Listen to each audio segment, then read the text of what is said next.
Radha Kishan super marketing.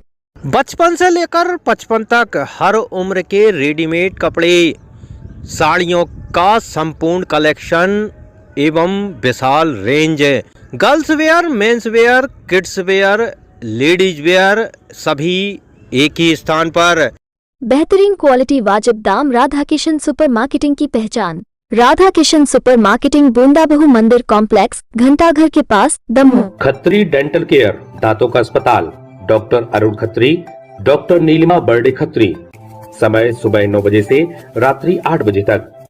सभी प्रकार के कॉस्मेटिक डेंटल ट्रीटमेंट उपलब्ध।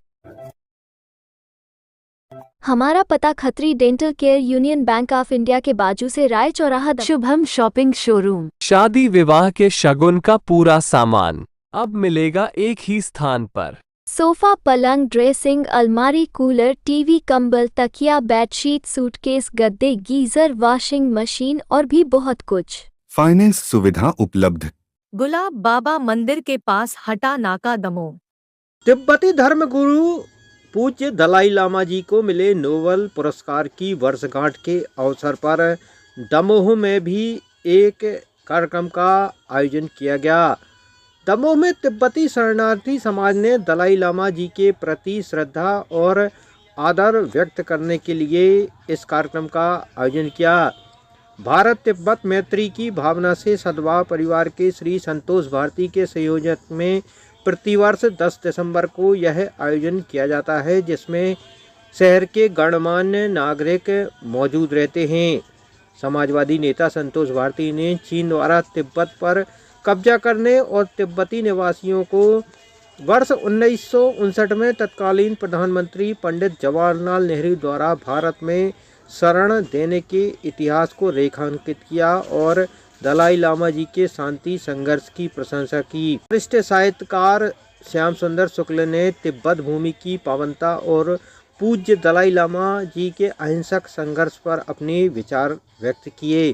कार्यक्रम में वरिष्ठ पत्रकार नरेंद्र दुबे ने कहा कि पूज्य दलाई लामा जी का संघर्ष अप्रतिम है।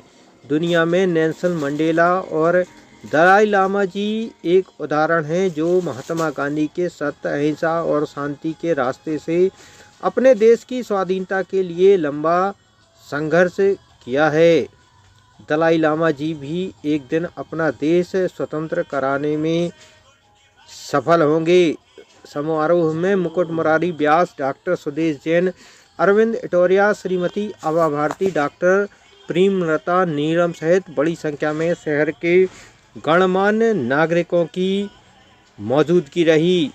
वहीं आयोजन के दौरान तिब्बती समाज के लोगों ने श्री पेमा जी की अगुवाई में अतिथियों का स्वागत और सत्कार किया और दलाई लामा के उत्तम स्वास्थ्य और दीर्घायु की मंगल कामना की। हम मूल्य में जब आश्रम ही नहीं रहे तो धर्म कहाँ रहा है? तो धर्म तो सब गड़बड़ हो गया।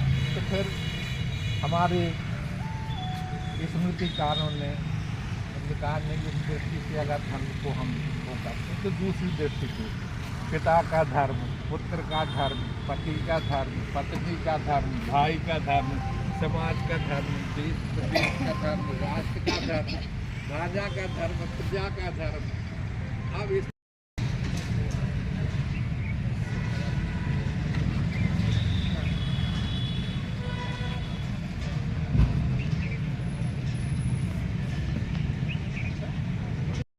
जवान रहे होंगे, लेकिन आज इतने सालों के बाद इन्होंने अपनी जीवनचर्या को नहीं किया, अपनी आस्था को नहीं किया। आतंकवाद के सामने घुटने टेकने से इनकार कर।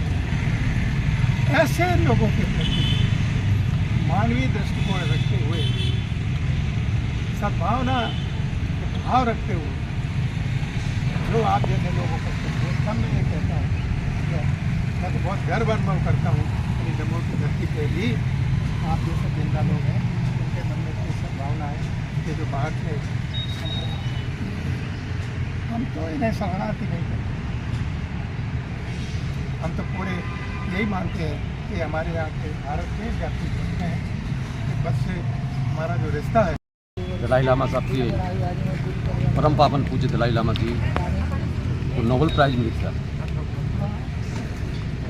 विश्व शांति के लिए, उनके अथक श्रम के लिए, उनके मूल्यों के लिए और पूरी दुनिया में उन्होंने जो मानवता का संदेश दिया, अपने राष्ट्र की अस्मिता बचाने के लिए जो उनका संघर्ष है उसको नमन करने के लिए आज हम सब यहाँ उपस्थित हैं।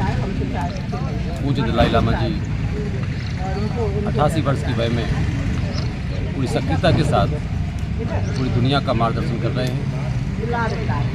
अहिंसा की भावना को, सत्य की रक्षा के